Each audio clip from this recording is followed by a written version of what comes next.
Hi guys, welcome to Code Artisan Lab. This is video number 42 for gym management system in Django, and in this video we are going to work on the pricing page. Okay, so in our previous video what we have done, we have checked that if user is logged in and user is purchased any package, then we will show the purchase. We are showing the purchased this button, and this button is disabled. Okay, now in this video what I will do, I will check that if user is purchased and validity is still not expired or expired, we will show according to the status. We will check the status and show the button or show some status according to that. Okay, so we will do this thing, and I have explained this in my previous video. Okay, and of course we will do this via custom tags. Okay, so let's do this.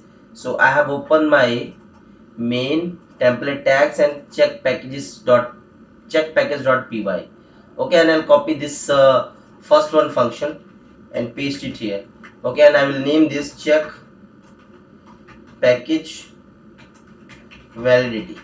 Okay, and we will pass user id, plan id. We will get the data here. Okay, and we will simply say expired. We will just return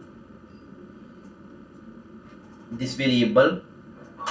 Okay, first of all we will return expired false, and if expired then we will return true. Okay, so let's see that.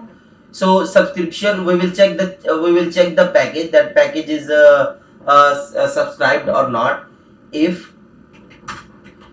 check package greater than 0, then what I will do, I will check that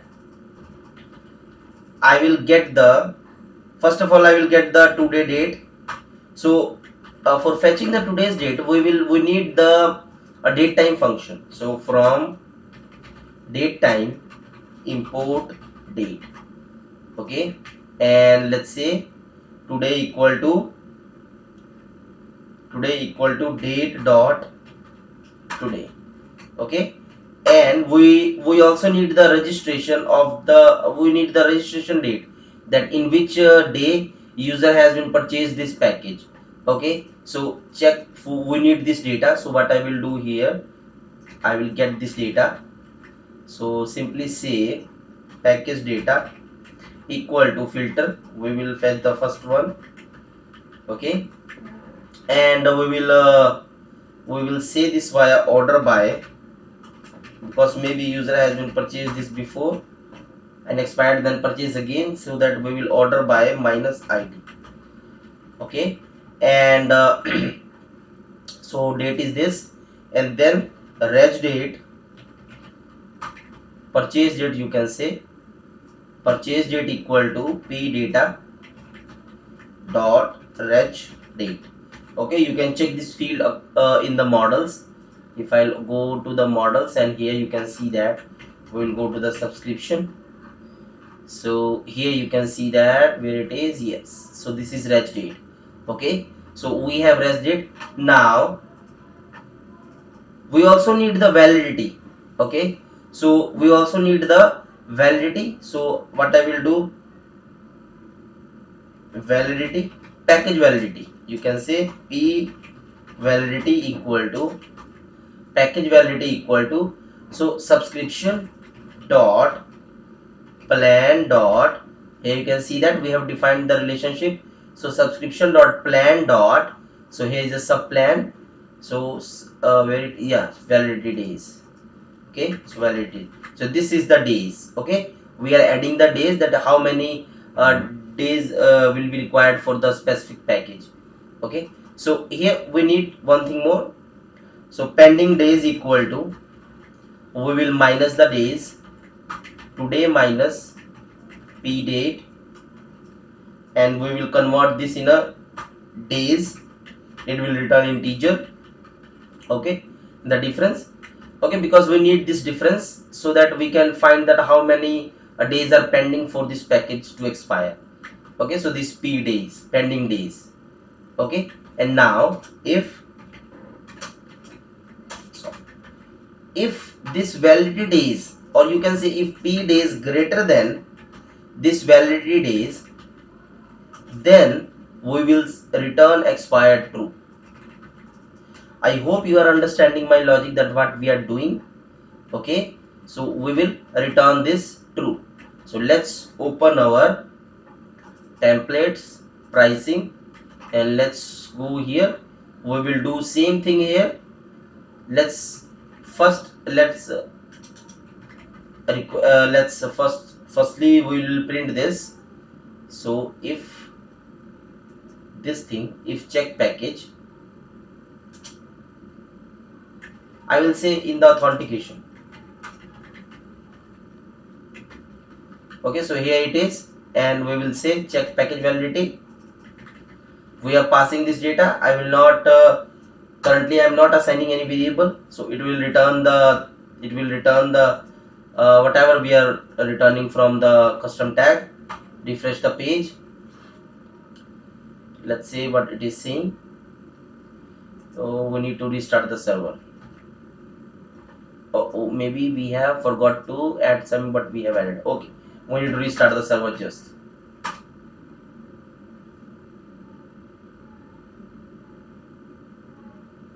Okay, fine. So refresh the page, and here you can see that this is showing none. So why it is showing this kind of thing? Expire true, and this is a check package greater than 0.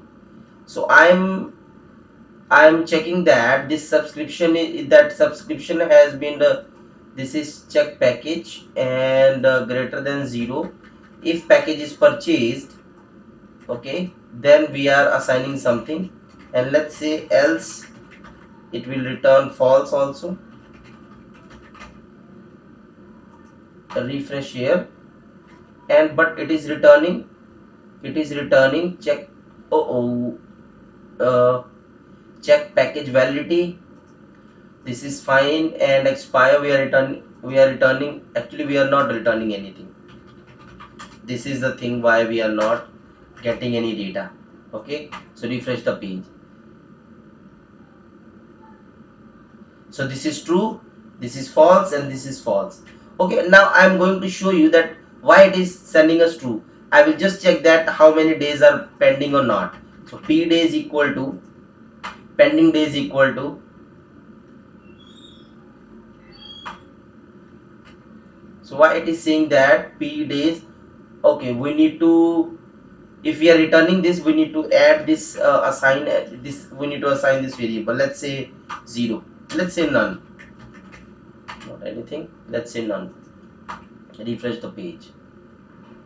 So it is saying 33. It means we have 33 days pending. Let's now returning validity days. Okay, so let's return validity days.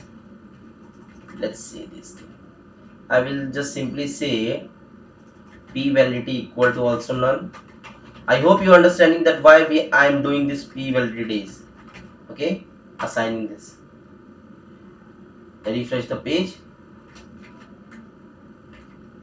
P validity, where it is p validity, and here p validity days. So this is saying 33. Why it is saying 33? Let's restart the server again.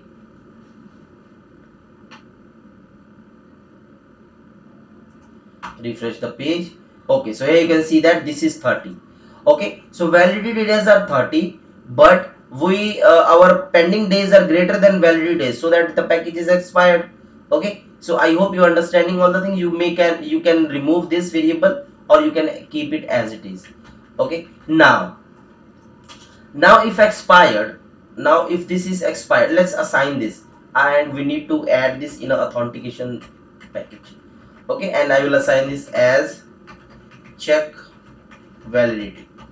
Okay, and we will simply say if check validity, let's say indent this, and if check validity true, it means expired is true, then what we will say, and let's add this else here also.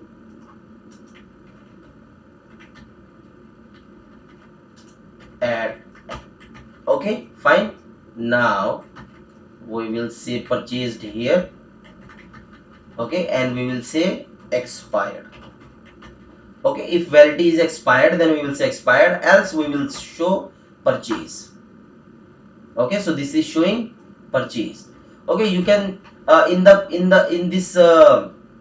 this purchase thing, you can also show the how many pending days. Okay, so you can show the user that how many days are pending to expire. Okay, so this is expired. Okay, so I hope you understand all the things. The main logic is here, that we are just checking the date difference and we are showing the expiry. Okay, so in this video I just want to do this. I just want to do this date difference thing. I hope you are enjoying this series, and the mainly one thing is pending in this series, the messaging section, and I will try to complete it soon, and then we will start our next project. And I will also request you to please add your thoughts about the next project. Also, we are I am thinking about the ERP system, but what kind of ERP system, please add your comments. Okay, thank you so much for watching this video. Please subscribe, share this channel, and like this video. Thank you so much.